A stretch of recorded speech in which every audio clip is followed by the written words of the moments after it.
अथ श्रीमन्नारायणीयं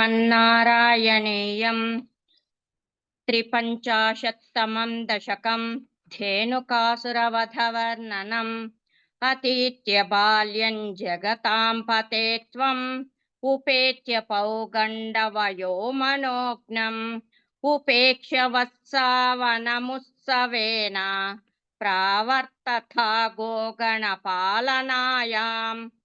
उपक्रमस्यानुगुणैव सेयं मरुत्पुराधीश तव प्रवृत्तिः गोत्रापरित्राणकृतेऽवतीर्णः तदेव देवारभथास्तदा यत् कदापि रामेण समवनान्ते वनश्रियवीक्ष्य चरन् सुखेन श्रीदामनाम्नः स्वसखस्य वाचा मोदादगाथेन ककाननन्त्वम् उत्तालतालीनि वहेत्वदुक्त्या बलेन धूतेऽथ बलेन दोर्भ्याम् मृदुः खरश्चाभ्यपतत् पुरस्तात् फलोत्करोधेनु कदानवोऽपि समुद्यतोऽथैनु कपालनेहं कथं वधन्थैनु कुर्वे इतीव मत्वा ध्रुवमग्रजेन सुरौघयोद्धारमजीघनस्त्वम् तदीयभृत्यानपि जम्बुकत्वेनोपागतानग्रजसंयुतस्त्वम् जम्बूफलानीव तदा निरास्थः तालेषु खेलन् भगवन्निरास्थः विनिघ्नति त्वय्यथ जम्बुकौघं सनामकत्वाद्वरुणस्तदानीं भयाकुलो जम्बुकनामधेयं श्रुतिप्रसिद्धौ व्यथितेति मन्ये तवावतारस्य फलं मुरारे सञ्जातमत्येति सुरैर्नुतस्त्वं सत्यं फलं जातमिहेतिहासी बालैः समन्तालफलान्यभुङ्क्ताः मधुत्रवसृन्ति बृहन्ति तानि फलानि मेदो भरभृन्ति भुक्त्वा तृप्तैर्भवनं फलौघं वहद्भिरागाः खलु बालकैस्त्वं हतो धेनुक इत्युपेत्य फलान्यदद्भिर्मधुराणि लोकैः जयेति जीवेति नुतो विभो त्वं मरुत्पुराधीश्वर पाहि रोगात् इति श्रीमन्नारायणीये धेनुकासुरवधवर्णनं नाम 53तमं दशकं समाप्तम्। नारायणाखिल गुरो भगवन्नमस्ते। नारायणाखिल गुरो भगवन्नमस्ते। Very nice, Rajma Bhakti. No corrections. Thanks, madam.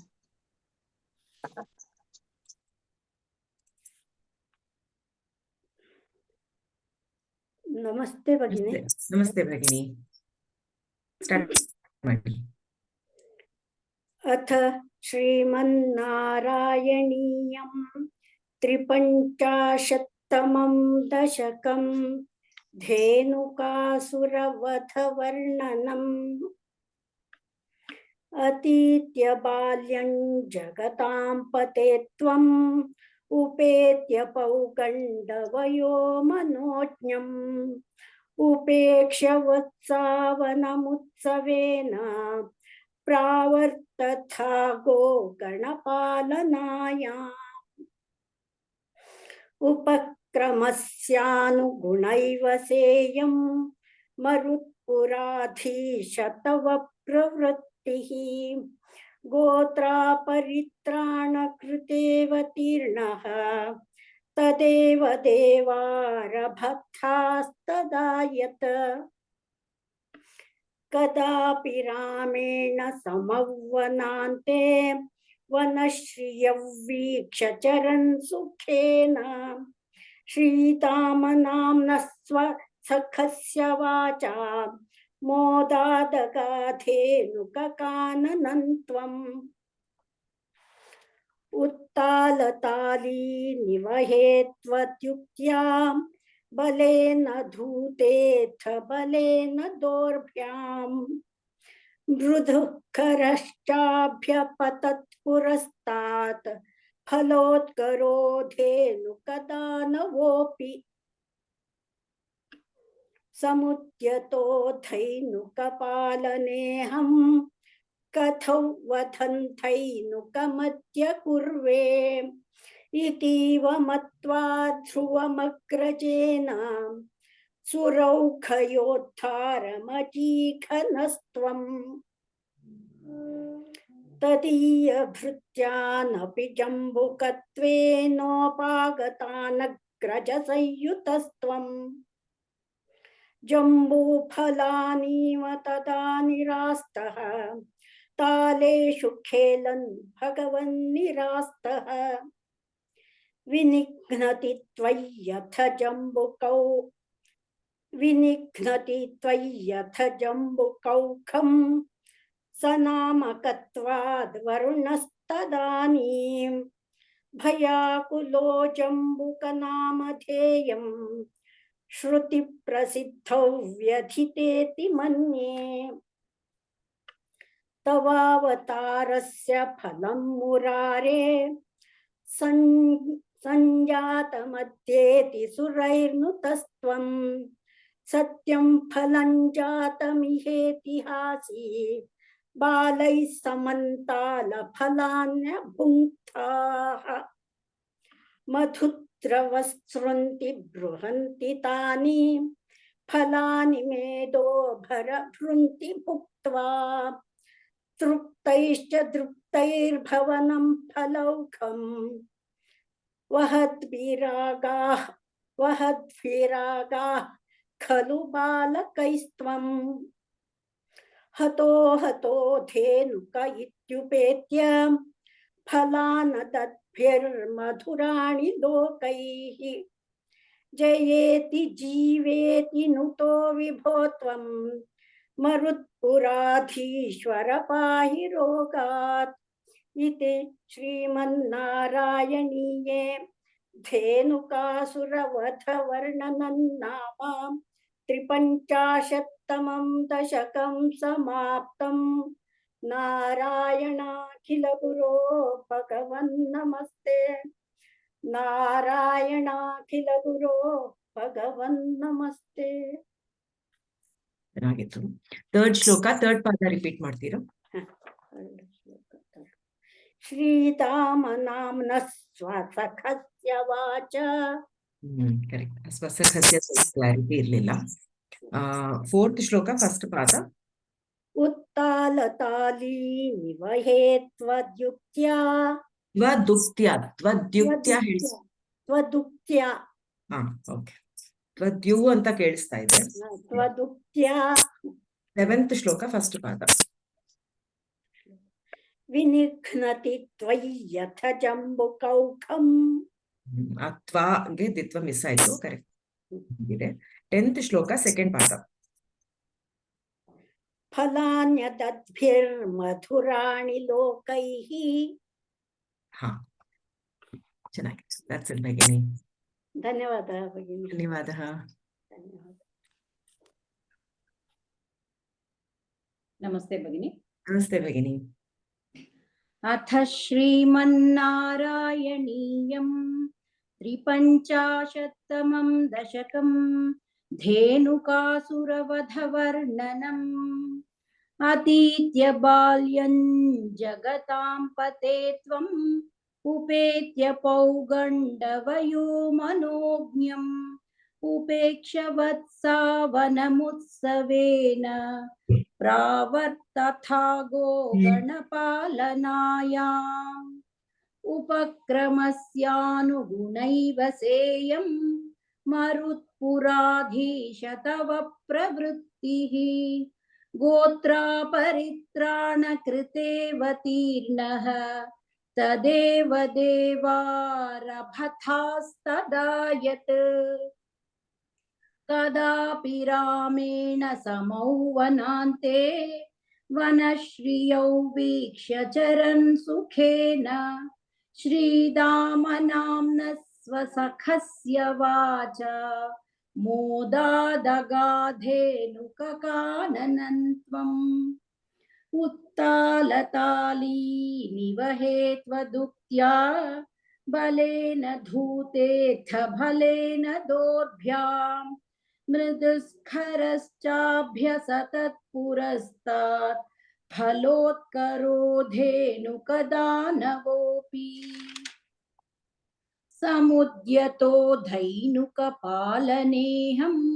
कथौ वधन् धैनुकमद्य कुर्वे इतीव मत्वा ध्रुवमग्रजेन सुरौघयोद्धारमजीघनस्त्वम् तदीयभृत्यानपि जम्बुकत्वेनोपागतानग्रजसंयुतस्त्वम् जम्बूफलानीव तदा निरास्थः तालेषु खेलन् भगवन्निरास्थः विनिघ्नति त्वय्यथ जम्बुकौघं सनामकत्वाद्वरुणस्तदानीं भयाकुलो जम्बुकनामधेयं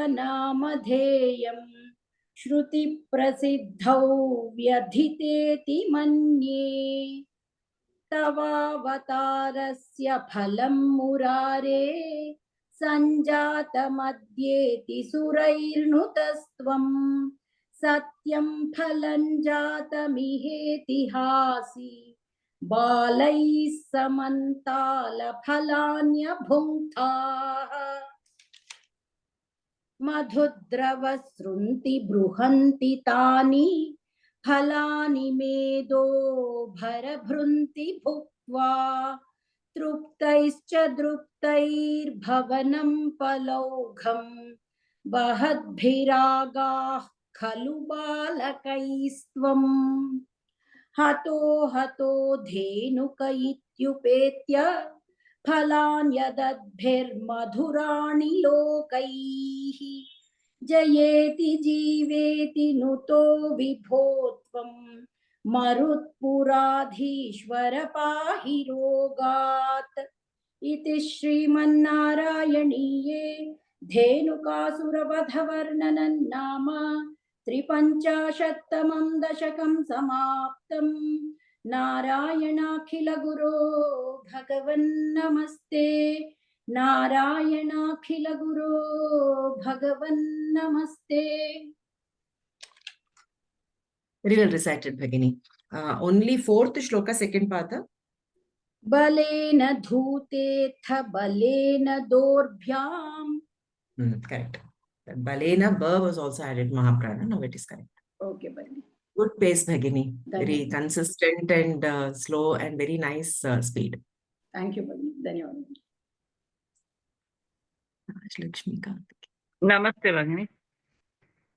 Namaste, Bhagini. 1 second. Please start. अथ श्रीमन्नारायणीयं 53तमं दशकं धेनुकासुरवधवर्णनम् अतीत्य बाल्यं जगतां पते त्वम् उपेत्य पौगण्डवयो मनोज्ञम् उपेक्ष्य वत्सावनमुत्सवेन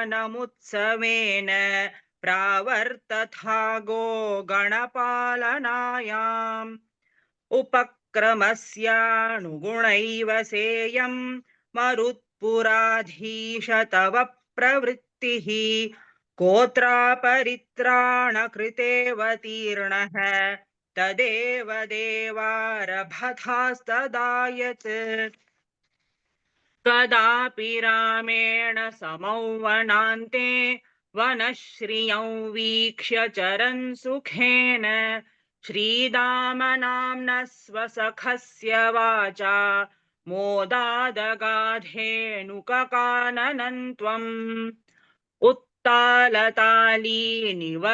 त्वदुक्त्या बलेन धूतेऽथ बलेन दोर्भ्याम् मृदुः खरश्चाभ्यपतत् पुरस्तात् फलोत्करोधेनुकदानवोऽपि समुद्यतो धैनुकपालनेऽहं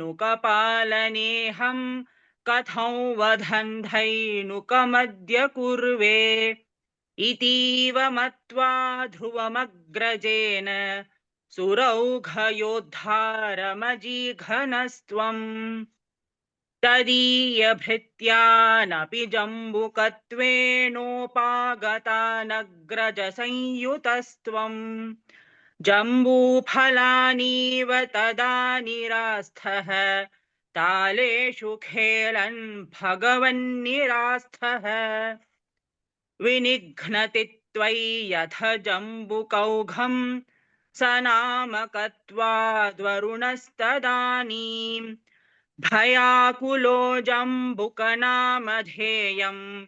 श्रुतिप्रसिद्धौ व्यधितेति मन्ये तवावतारस्य फलं मुरारे सञ्जातमद्येति सुरैर्नुतस्त्वं सत्यं फलं जातमिहेतिहासी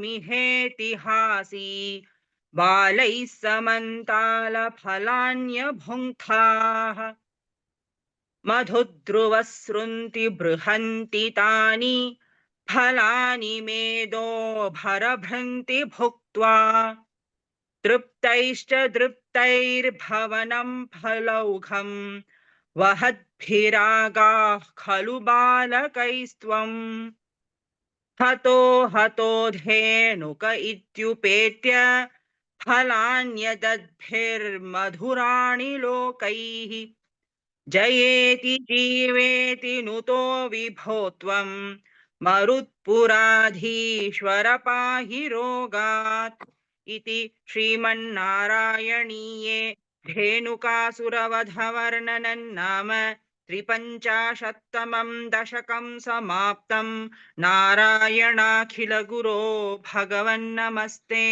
नारायणाखिलगुरो भगवन्नमस्ते। Well recited, Bhagini. Ninth shloka first pada. Ninth shloka. मधुध्रुवसृन्ति बृहन्ति तानि Madhudrava. Oh yes, fine. मधुद्रवसृन्ति बृहन्ति तानि. That's it. That's it. Only this one. धन्यवादः. Okay. धन्यवादः. नमस्ते भगिनी। Sorry.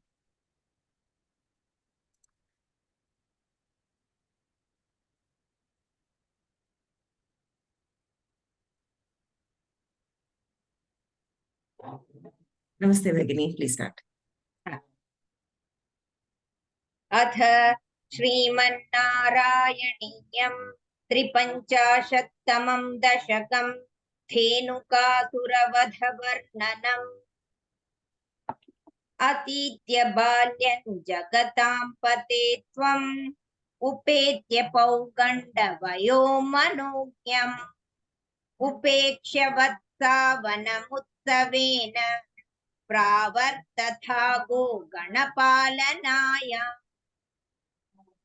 उपक्रमस्यानुगुणैव सेय मरुत्पुराधीश तव प्रवृत्तिः गोत्रापरित्राणकृतेऽवतीर्णः तदेव देवारभथात्तदायत् कदापि रामेण समौ वनान्ते वनश्रियौ वीक्ष्य चरन् सुखेन श्रीदामनाम्नः स्वसखस्य वाचा मोदादगाधेनुककाननत्वम् उत्तालतालीनिवहे त्वदुक्त्या बलेन धूतेऽथ बलेन दोर्भ्याम् मृदुः खरश्चाभ्यपतत् पुरस्तात् फलोत्करो धेनुकदानवोऽपि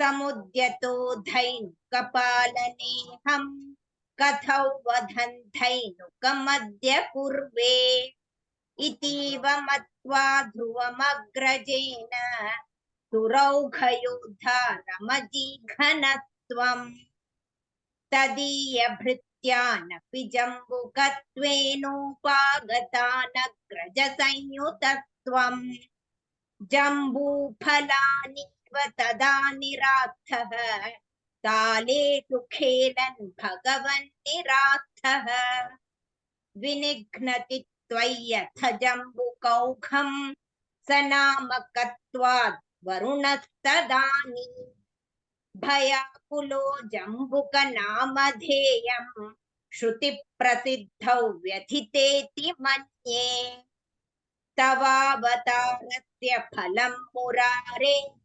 सञ्जातमद्येति सुरैनुतस्त्वं सत्यं फलं जातमिहेतिहाति बालैः समन्तालफलन्यभूताः मधुद्रवसृन्ति बृहन्ति तानि फलानि मेदो भरभृन्ति भुक्त्वा तृप्तैश्च दृप्तैर्भवनं फलौघं वहद्भिरागाः खलु बालकैस्त्वं हतो हतो धेनुक इत्युपेत्य फलान्यदद्भिर्मधुराणि लोकैः जयेति जीवेति नुतो विभो त्वं मरुत्पुराधीश्वर पाहि रोगात् इति श्रीमन्नारायणीये धेनुकासुरवधवर्णनं नाम 53तमं दशकं समाप्तं नारायणाखिलगुरो भगवन्नमस्ते नारायणाखिलगुरो भगवन्नमस्ते Dhanyawada Bhagini, well recited. I could not hear the second shloka first line properly. Can you repeat? Okay. Here there is some lot of noise Bhagini outside. Okay. उपक्रमस्यानुगुणैव सेय मरुत्पुराधीश तव प्रवृत्तिः That's it, Bhagini. गोत्रा That's it. 8th shloka, 4th line. 4th pada. बालैः समन्तालफलान्यभूताः That la dirgha was missing. Now you got it. That's it, Bhagini. Dhanyawadaha.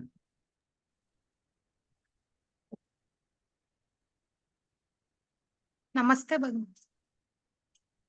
Namaste, Bhagini. Please start. अतः श्रीमन्नारायणीयं 53तमं दशकं धेनुकासुरवधवर्णनम् अतीत्य बाल्यं जगतां पते त्वम् उपेत्य पौगण्डवयो मनोज्ञम् उपेक्ष वत्सावनमुत्सवेन प्रावर्तथा गोगण उपेक्ष वत्सावनमुत्सवेन प्रावर्तथा गोगणपालनायाम् उपक्रमस्यानुगुणैव सेयं मरुत्पुराधीश तव प्रवृत्तिः गोत्रापरित्राण कृतेऽवतीर्णः तदेव देवारभथास्तदा यत् कदापि रामेण समौ वनान्ते वनश्रियौ वीक्ष्य चरन् सुखेन श्रीदामनाम्न स्वसखस्य वाचा मोदादगाधेनुककाननं त्वम् उत्तालताली निवहे त्वदुक्त्या बलेन धूतेऽथ बलेन दोर्भ्याम् मृदुखरश्चाभ्यपतत् पुरस्तात् फलोत्करो धेनुकदानवोऽपि समुद्यतो धैनुकपालनेऽहं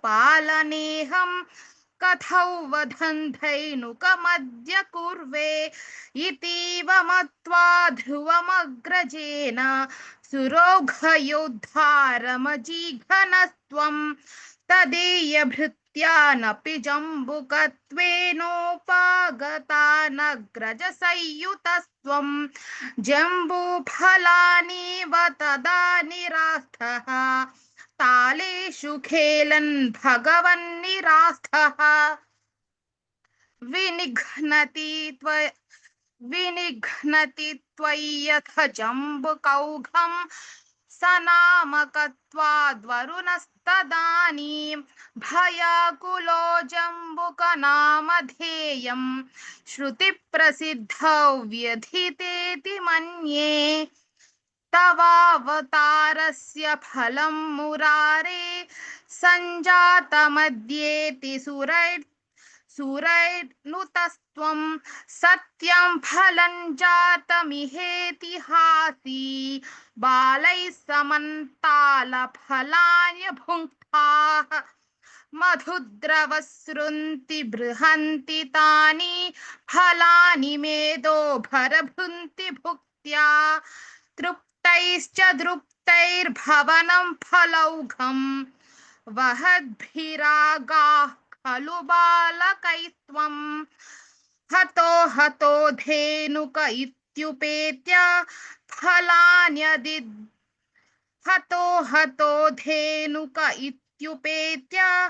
फलान्यदद्भिर्मधुराणि लोकैः जयेति जीवेति नुतो विभो त्वं मरुत्पुराधीश्वर पाहि रोगात् इति श्रीमन्नारायणीये धेनुकासुरवधवर्णनं त्रिपञ्चाशत्तमं दशकं समाप्तं।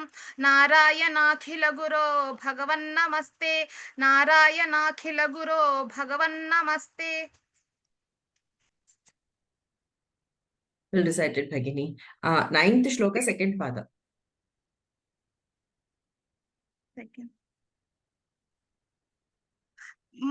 मधुद्रवसृन्ति बृहन्ति तानि फलानि मेदो भरभृन्ति भुक्त्वा Bhuktya annaru. Now it is bhuktva, correct. Correct. Now it is correct. Bhuktya. I heard bhuktya. Now it is correct. Bhuktva. Okay, correct. नमस्ते भगिनी। Namaste, Bhagini. Please start. अथ श्रीमन्नारायणीयं त्रिपञ्चाशत्तमं दशकं धेनुकासुरवधवर्णनम् आदित्य बाल्यं जगतां पदे त्वम् उपेत्य पौगण्डवयो मनोज्ञम् उपेक्ष्य वत्सावनमुत्सवेन प्रावर्तधागो गणपालनायाम् उपक्रमस्यानुगुणैव सेयं मरुत्पुराधीश तव प्रवृत्तिः गोत्रापरिद्राणकृतेव दीर्णः तदेव देवारभतास्तदायत् कदापि रामेण समौ वनान्ते वनश्रियौ वीक्ष्य चरन् सुखेन श्रीदाम नाम स्वसखस्य वाचा मोदादगाधेनुककाननं त्वम् उत्तालताली निवहेत्वदुक्त्या बलेन धूतेथ बलेन दोर्भ्यां मृदः खरश्चाप्यपदत्पुरस्तात् फलोत्करो धेनुकदानवोऽपि समुद्यतो धैनुकपालनेऽहं कथौ वधन् धैनुकमद्य कुर्वे इदीव मत्वा ध्रुवमग्रजेन सुरौघयोद्धारमजीघनस्त्वं तदीयभृत्यानपि जम्बुकत्वेनोपागदानग्रजसंयुतस्त्वं जम्बूफलानीव तदा निरास्थः तालेषु खेलन् भगवन्निरास्थः विनिघ्नति त्वय्यथ जम्बुकौघं सनामकत्वाद् वरुणस्तदानीं भयाकुलो जम्बुकनामधेयं श्रुतिप्रसिद्धौ व्यथितेति मन्ये तवावतारस्य फलं मुरारे सञ्जातमत्येति सुरैर्नुतस्त्वं सत्यं फलं जातमिहेतिहासी बालैः समन्तालफलान्यबुधाः मधुद्रवस्तुन्ति बृहन्ति तानि फलानि मेदोभिरपृन्ति भुक्त्वा तृप्तैश्च दृप्तैर्भवनं पलौघं वहद्भिरागाः खलु बालकैस्त्वं हतो हतो धेनुक इत्युपेत्य फलान्यतद्भिर्मधुराणि लोकैः जयेति जीवेति नुतो विभो त्वं मरुत्पुराधीश्वर पाहि रोगात् इति श्रीमन्नारायणीये धेनुगासुरवधवर्णनं नाम 53तमं दशकं समाप्तम्। नारायणाखिल गुरो भगवन्नमस्ते। नारायणाखिल गुरो भगवन्नमस्ते। Well recited, Bhagini. Very well recited. Seventh shloka, first pada. विनिघ्ध्वनि त्वय्यथ Vinighnati. Vinighnati. विनिघ्नति त्वय्यथ जम्बुकौघं. Here when you say Vinighnati, ti is hrasva, you are adding dirgha to it, and hence you are missing the ditvam also. Vinighnati tvayatha. Okay, Repeat, Bhagini. विनिघ्नति त्वय्यथ. Correct. That's it, Bhagini. Here and there, few places only. Most of the places you have corrected. The I'm hearing, but most of them corrected. A little more care. Dhanyavadaha. ಧನ್ಯವಾದಗಳು.